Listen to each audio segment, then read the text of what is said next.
ऑस्ट्रेलियाई महिला खिलाड़ियों के साथ छेड़छाड़ की घटना को लेकर विश्व हिंदू परिषद विहिप के नेता संतोष शर्मा ने कड़ी प्रतिक्रिया दी है। उन्होंने इस घटना को भारत की अंतर्राष्ट्रीय छवि को धूमिल करने की साजिश करार दिया है।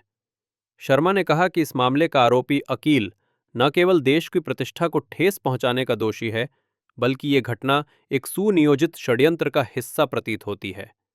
उन्होंने मांग की है कि प्रशासन आरोपी के घर पर तत्काल अतिक्रमण की कार्रवाई करे। अंतर्राष्ट्रीय साजिश का खुलासा हुआ है इंदौर के अंदर। एक और कभी ट्रक भेजे जाते हैं, कभी महिलाएं छेड़ी जाती है, कभी लव जिहाद चलाया जाता है। ये क्या हो रहा है और क्यों हो रहा है? केवल सत्ता हथियाने के लिए इस प्रकार की साजिशें, राष्ट्र को बदनाम करने के लिए। माननीय नरेंद्र मोदी जी, हमारे विचारों की जो सरकार है, वो अपने झंडे गाड़ रही है पूरे विश्व के अंदर। उसको कैसे बदनाम किया जाए, कैसे इन सब चीजों का बिहार जो चुनाव हो रहे हैं उस पर इफेक्ट हो, वहां पर परिणाम पर उसका असर हो, ऐसी योजनाएं बनाई जा रही है। आप देखिए, कभी यहां पर फंडिंग की जाती लव जिहाद की, कभी कोई भोपाल में पकड़ा रहा है, कभी कोई उन्नाव में नारे लगा रहा है, कभी कोई बिहार में इन बातों को लेकर बोल रहा है। कारण केवल सत्ता।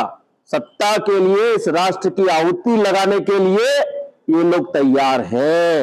ऐसे लोगों को चिन्हित करें। इस आरोपी के खिलाफ क्या कार्रवाई होनी चाहिए? जहां तक पुलिस एनएसए की कार्रवाई करने वाली है। लैंड जिहाद, यदि इसका कहीं पर मकान है, अतिक्रमण है, नहीं है, इसके मकान को ध्वस्त कर देना चाहिए और यह संदेश देना चाहिए कि यदि कोई भी व्यक्ति इस प्रकार से राष्ट्र को बदनाम करेगा तो उस पर कड़ी से कड़ी कार्रवाई इस राष्ट्र के अंदर होगी। जैसे अरब देशों में चौराहे पर खड़ा करके जिस प्रकार की जो सजाएं दी जाती है वो सबको पता है।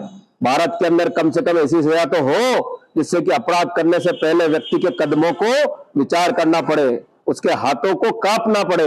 ऐसी सजा अब भारत के अंदर भी आवश्यक हो चुकी है। और उसकी कॉल डिटेल देखें कि कौन कौन इसमें लिप्त है, जिनको सत्ता से बहुत प्रेम और मोह है।